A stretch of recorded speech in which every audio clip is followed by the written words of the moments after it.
Hello, I'm Toby Rush, and today I'll be presenting my presentation on should drugs be decriminalized. I have the governmental perspective.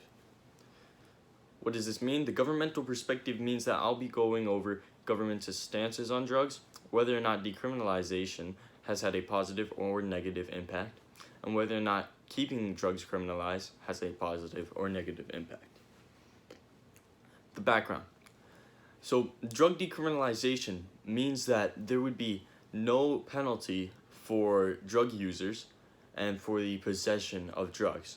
It doesn't mean that there wouldn't be a penalty for drug sellers, but it would mean that people that are on drugs and are addicted to drugs would have no criminal penalty. The local to global relevance. Now in Florida, we became the 27th state to decriminalize drugs, and this made me and my teammates wonder about how this would affect us and us locally, right? And this made us want to discover and learn more about this topic. So some countries that have decriminalized drugs are Portugal, Brazil, and the Netherlands. So Portugal in 2001 decriminalized drugs, and this was due to the fact that they had a high HIV problem.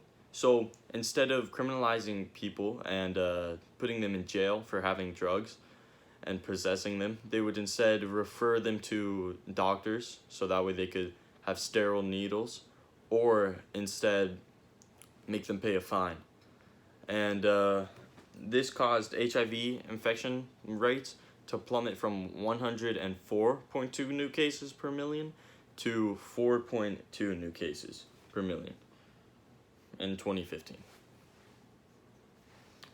So this chart shows that in 2001, when they decriminalized drugs, right, 2000 was an all-time high for drugs. So it was steadily going down, and then 2001, it caused a big burst.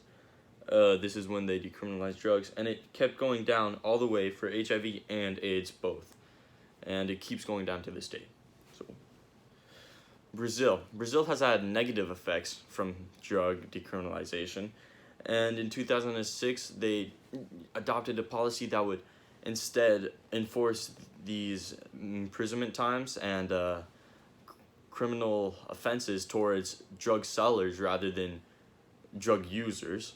But due to an unjust law in Brazil and their extremely high crime rates and such, it actually made the imprisonment rate for drug users even higher. And Brazil is one of the most violent countries with 27.1 cases of murder per million. Per 100,000. And this is commonly due to drug trafficking. So they tried to bring that rate down through decriminalization, but it did not work.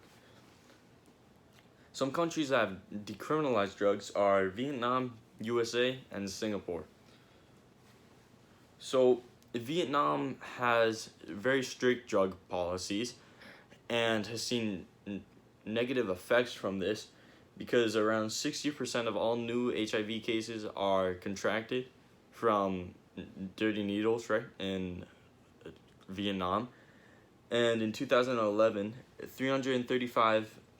990,000 people, which is 0.53% of the population, had HIV, and it was due to sterile needles. Unsterile needles. But this policy could change due to Asia facing a very harsh drug epidemic. Now, the United States.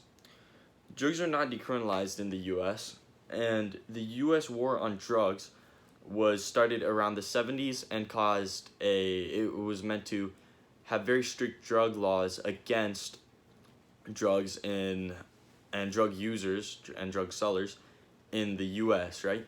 But that did not work. Instead, it actually had a negative effect, and that's why America has 500,000 people that are in the opioid crisis, right, affected by it directly, and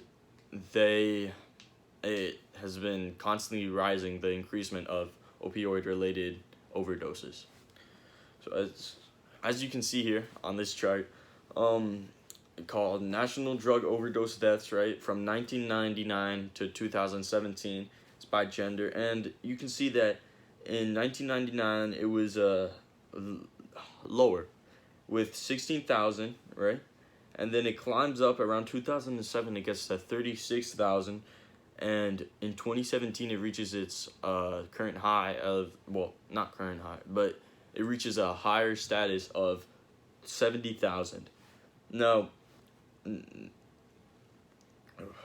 male and female are both shown in this, and males have been affected more by this, and females have been affected more steadily, but there's been a larger increase in males, and overdose deaths have continued to increase to this day.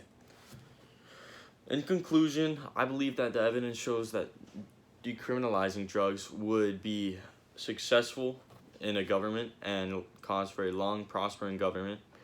The limitations to doing this is that it would be very hard to pass laws like this due to varying ideas in the justice system, and it would take a lot of time to pass this law, and some drugs are extremely dangerous.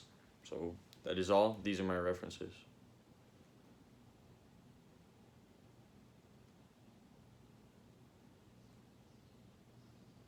Okay, that was